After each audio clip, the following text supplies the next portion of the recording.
آج حضرت عمر کو پوری دنیا کی زمین کا سب سے قیمتی حصہ مل گیا. بریلی میں زمین کی قیمت الگ الگ ہے.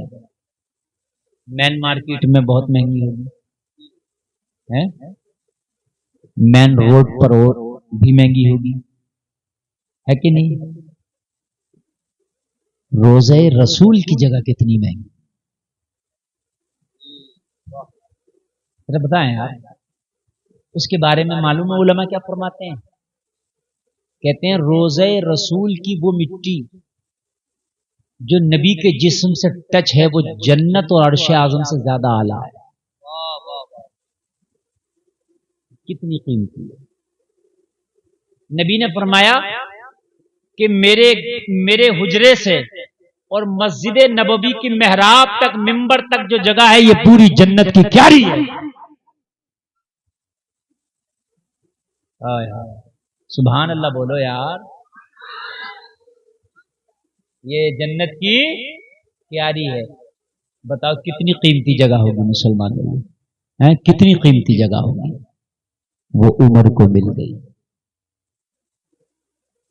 عمر کو مل گئی. اس جگہ کی قیمت تو میں سمجھتا ہوں پوری دنیا مل کے بھی ادا نہیں کر سکتی جو عمر کو مل گئی, جو عمر کو مل گئی. حضرت عمر کو جب پتا چلا کہ الاٹ ہو گئی, امی عائشہ نے اجازت دی تھی. اچھا بیٹا ایک بات ہے, کیا کہا جب میرا جنازہ پڑھایا جائے تو یہ دیکھنا حذیفہ جنازہ پڑھ رہا ہے کہ نہیں پڑھ رہا. حذیفہ جنازہ پڑھے تو روزے رسول میں مجھے دفن کرنا, اور حذیفہ اگر جنازہ نہ پڑھے تو مجھے روزے رسول میں نہیں پھر مسلمانوں کے قبرستان میں دفن کرنا. کہا یہ کون سی بات ہے, اب اجازت مل گئی تو پھر اب حذیفہ کے اوپر کیوں چھوڑ رہا ہے؟ کہا ہو سکتا ہے حذیفہ کے ہاتھ میں منافقوں کی لسٹ ہے, ہو سکتا ہے میرا نام ہو لیکن میرے عہدے کی شرم کی وجہ سے نام نہ بتا سکا. ارے بھئی عہدہ ہے, ابھی تو سانسیں چل رہی ہیں, خلیفہ تو میں ہوں نا ابھی, اور خلیفہ کوئی چھوٹا موٹا عہدہ نہیں تھا. 50 پردھان منتری خلیفہ کی جوتیوں کے نیچے رہتے ہیں. خلیفہ کا کوئی عہدہ چھوٹا موٹا نہیں تھا. ابھی تو میں خلیفہ ہوں, ہو سکتا ہے اس عہدے کی رعایت کرتے ہوئے, اس عہدے کی شرم اور حیا کرتے ہوئے حذیفہ نام نہ بتا سکا اور نام ہو, لیکن جب انتقال ہو جائے گا تو وہ حیا بھی ختم ہو جائے گا. تو پھر اگر منافقوں کی لسٹ میں نام ہوگا تو حذیفہ جنازہ ہی نہیں پڑے گا, اور اگر منافقوں کی لسٹ میں نام نہ ہوگا تو حذیفہ جنازہ پڑے گا. اگر حذیفہ میرا جنازہ پڑھ لے تو روزہ رسول میں دفن کرنا, حذیفہ جنازہ نہ پڑھے تو مسلمانوں کے قبرستان میں دفن کرنا. لوگوں یہ کہہ کر کے آپ نے کلمہ شریف پڑھا اور وصال ہو گیا. انا للہ و انا الیہ راجعون. آج اسلام کا, مسلمانوں کا سب سے بڑا ستارہ غروب ہو گیا. چیخیں نکل گئی لوگوں کی, مدینے میں سناٹا پسر گیا. ایسا لگتا تھا حضرت عمر کا وصال ہوا, ایسا لگتا تھا کہ پورے مدینہ کے لوگوں کو موت آ گئی ہو, کیونکہ اسلام کا وہ مرد مجاہد آج آخری سانس لیا تھا کہ جس کے نام سے مخالفین اور کافروں کے رونگٹے کانپتے تھے, جن کو راتوں کو نیندیں نہیں آتی تھی عمر کا نام سن کے. حضرت عمر کا جنازہ تیار کیا گیا, نماز جنازہ پڑھائی گئی. جب نماز جنازہ کا وقت آیا, عمر کے بیٹے نے جنازہ پڑھنے والوں کو دیکھا. کیا دیکھا؟ حذیفہ پہلی صف میں کھڑے ہو کے عمر کا جنازہ پڑھ رہا ہے. سبحان اللہ, مبارک ہو. بس پورا سگنل مل گیا. حضرت عمر کے جنازے کو اٹھایا اور روزہ رسول پہ جا کر پھر رکھ دیا. ادب پھر رکھ دیا اور رکھ کے پھر اجازت لی. عمر آ گیا. امی عائشہ عمر آ گیا. اب بتائیں دفن کر دیں؟ امی عائشہ نے اپنی چادر میں اپنے آپ کو سمیٹا اور چادر میں اپنے آپ کو سمیٹ کے اپنے حجرے سے باہر نکلتی جا رہی تھی اور کہتی جا رہی تھی عمر مبارک ہو، نبی کا پڑوس عمر تمہیں مبارک ہو۔ ہائے ہائے، عمر مبارک ہو، نبی کا پڑوس تمہیں مبارک ہو، عمر مبارک ہو، نبی کا پہلو تمہیں مبارک ہو۔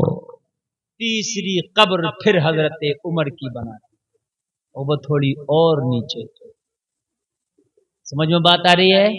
اس طریقے سے 3 قبریں ہیں، پہلے میرے آقا کی ہے، پھر حضرت ابو بکر کی ہے، پھر حضرت عمر کی۔ یہ 3 قبریں کچی ہیں، تینوں کیا ہیں؟ کچی ہیں، پیلی پیلی سی مٹی ہے ان قبروں کی، پیلی پیلی سی پلوئیں پلوئیں رنگ کی مٹی ہے، اور تینوں کی تینوں قبریں کچی ہیں۔ لوگوں، ایمان والے اللہ نے فرمایا کامیاب ہوئے، تحقیق ایمان والے ہی کامیاب ہوئے۔